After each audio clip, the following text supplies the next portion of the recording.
Ìbà o ìbà fọlọ́dúnmáre tó bàgbà lójoojúmọ́ ayé, gbangba gbangba jọ̀rànjọ̀ràn fẹ̀ǹfẹ̀ lákọ̀dá ayé o, ńlẹ́ àṣẹ̀dá àwọn ọ̀run gbogbo àgbáyé ní kọsára o, wọn kọsára sólórúkọ Ẹgbàgbéje ọ̀dádá tó dálé ayé, alámọ̀ tí mọ̀rí ẹ̀dá láyé.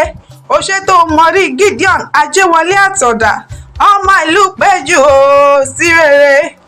Gideon Ajéwọlé Àtàndá, ọmọ ìlú Péjú, mo kí ọ kú oríire torí ayẹyẹ ọjọ́ ìbí rẹ èyí tó ń ṣe lónìí ló jẹ́ máa fọpẹ́ fọlọ́dúnmáre tó dá ọ sí, tó tún fún ọ lórí ọ̀fẹ́ tó fi ṣayẹyẹ ọdún ẹlẹ́ẹ̀keje tàbí ọ sílé ayé.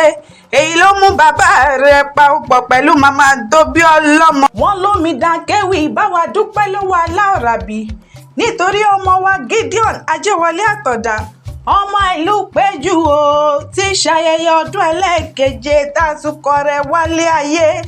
Ojúlówó ọmọ ni lọ́wọ́ bàbá, ayọ̀ ìyá ẹ̀ ló jẹ́.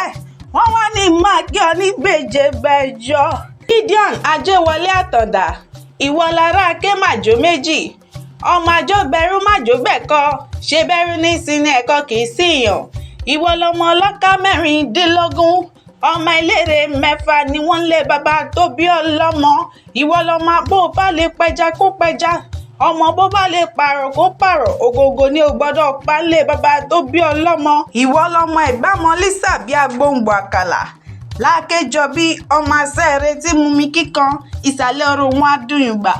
Ọmọ àtà ògbóye ní ilé bàbá tó bí ọlọ́mọ. Ọmọ mo gúnyán òjò, mo fòrò ní pópó, òrò bàbá sẹ́yìn lòun ò jẹ. Mo ro kakọ́ lẹ́bẹ̀lẹ́bẹ̀, mo fòrò ní pópó, òrò bàbá sẹ́yìn lòun ò jẹ.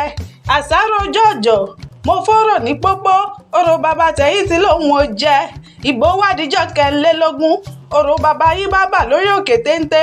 Ó ní ọjọ́ kẹrìnlélógún kọ́, mo ló ti bu. Ọkà ọjọ́ kẹrìnlélógún kọ́, mo ló ti bu.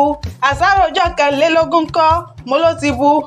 Òrò ní àásèwò mọ̀ pé yán tó bu lóró mọ̀ jẹ ni. Ọkà tó bu lóró mọ̀ jẹ, àsáró tó bu lóró mọ̀ jẹ, torí wómúwómú lóró ké. Àgbà tó bá ṣe wómúwómú ó ṣòro jẹ lé bàbá tó bí ọlọ́mọ ni. Bí wọ́n ti ń ṣe ní Mọ́kà lẹ́yìn ṣe lẹ́gbàá alákẹ́ o. Wọ́n mọ mi sẹ́mi ní Mọ́kà, omi òdògùn lẹ́yìn mú lé bàbá tó bí ọlọ́mọ.